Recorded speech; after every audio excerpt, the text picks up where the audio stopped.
এখানে কেউ আদিবাসী না, সবাই আমরা বহিরাগত। কারো হয়তো 200 বছর, কেউ হয়তো 40 বছর। তা আমি মনে করি শহীদ জিয়া সেই দূরদর্শিতার জন্য আজকে পার্বত্য চট্টগ্রাম আমাদের সাথে। আমরা বসবাস করছি এমন একটা প্রতিবেশীর সাথে, সে শুধু ভয়ঙ্কর না, চরম ভয়ঙ্কর। এখন যদি ফিরিস্তি বলি, 71 সালে পরে 72-এর 29 এপ্রিল আমাদের পার্বত্য চট্টগ্রাম বসবাসকারী শিক্ষিত চাকমা যারা ছিল তাদেরকে নিয়ে পুনর্বাসন করা হয় মিজোরাম সীমান্তে চাকমা অটোনমাস ডিস্ট্রিক্ট। তারপরে শুরু হয় শান্তি বাহিনীর কার্যক্রম। এই শান্তি বাহিনীর মনোমন্দ নার্মা যতটা ভালো ছিলেন, গ্রহণযোগ্য ছিল, কিন্তু তার ভাই সন্টু নার্মা, তারপরে চুক্তি বিপক্ষে যারা ছিলেন ওই সময়ের, এরা সব ছিল ভারতের সেবাদাসী। পার্বত্য চট্টগ্রামে উত্তপ্ত ছিল। আমি 84 সালের 1 জুন পার্বত্য চট্টগ্রামে যোগদান করি। 84, 85, 86 আপনাদের অনেকে হয়তো ওখানে ছিলেন না, পিতামাতা জানেন কীরকম রক্তাক্ত পরিবেশ ছিল। আমি এটুকু বলবো আয়োজক ভাইদের, পার্বত্য চট্টগ্রামে কথা বললে কিছু রক্তাক্ত ছবি আনবেন। সেই ছোটো ছোটো বাচ্চাদেরকে ঘরে রেখে বাইরে দিয়ে তালা দিয়ে আগুন লাগিয়ে দেওয়া হয়েছিল, গুলি করে মারা হয়েছিল। সেই ছবি না দেখলে পার্বত্য চট্টগ্রামে কথা বলা যায় না, সেই ছবিগুলো দেখতে হবে।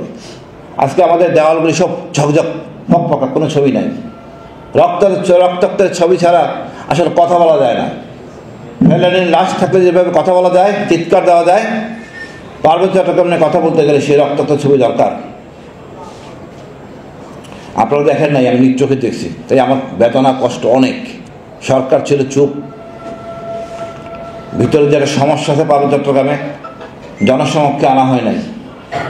এখন সময় হয়েছে আমাদের এগুলি আনা। শেখ হাসিনা সবসময় শর্টকাট করে। এই ফ্যাসিস্ট না জেনে না বুঝে একটা শান্তি চুক্তি করছে। উনি ক্ষমতায় এসেই একটা কিছু কবুতর উড়ে দিয়ে তালি মেরে বিশাল একটা কাজ উনি করছেন, একটা নোবেল বিজয়ের একটা কাজ করে ফেলছেন। ওনার জন্য যত সমস্যা সৃষ্টি হয়েছে। আগে ছিল একটা বাহিনী, শান্তি বাহিনী, এরপর সৃষ্টি হলো আপনার চুক্তিপক্ষ বিপক্ষ, প্রতিটা আবার সংস্কারপন্থী। ইদানিং আবিষ্কার হয়েছে কুকিচিং। এই সব সেই শান্তি চুক্তির ফল। শান্তি চুক্তির ফলের আমি তৃণমূলের সমস্যা শুধু বলি। এখানে পুলিশ বাহিনীতে নেওয়া হয়েছিল অনেক শান্তি বাহিনীর সদস্য। এরা পুলিশ বাহিনীতে এসে পুলিশের অস্ত্র সাথে যে ব্যবহারটা করি আমরা, অ্যামুনিশন, আমরা এই অ্যামুনিশন ঢাকা থেকে ক্রয় করে শান্তি বাহিনীর বিপক্ষের কাছে বিক্রি করা হতো, চাকমারা করতো, আবার সেটা পুলিশ সদস্যরাই করতো।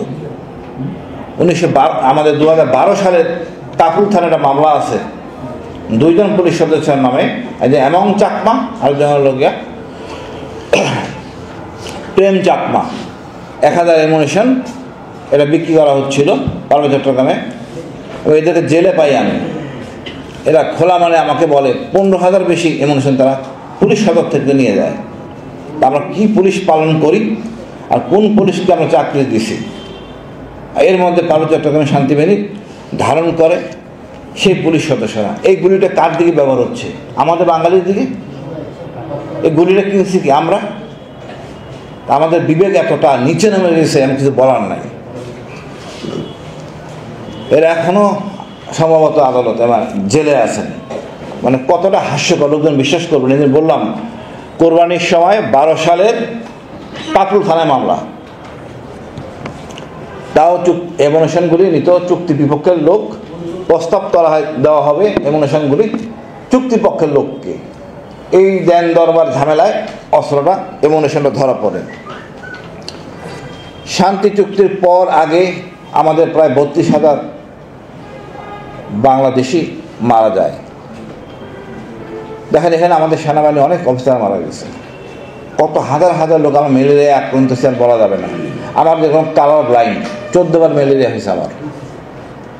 আমরা অনেকভাবে দেশকে দেওয়ার চেষ্টা করছি, কিন্তু এই পার্বত্য চট্টগ্রামের একটা জাতি সম্প্রদায় চাকমা সব বলবো না, চাকমার মধ্যে পার্থক্য আছে।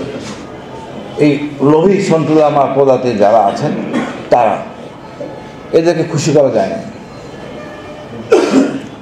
না জেনে না শুনে আমাদের এই শেখ হাসিনা শান্তি আমাদের সেনাবাহিনীর ক্যাম্পগুলিকে প্রত্যাহার করা হয়েছে। তখন তারা আদিবাসী বলবেই, এখানে কেউ আদিবাসী না, সব বহিরাগত। সুতরাং আমাদের ক্যাম্প পুনর্বাসন করতে হবে, তারপর বিচারের বিষয়টা চাইতে হবে।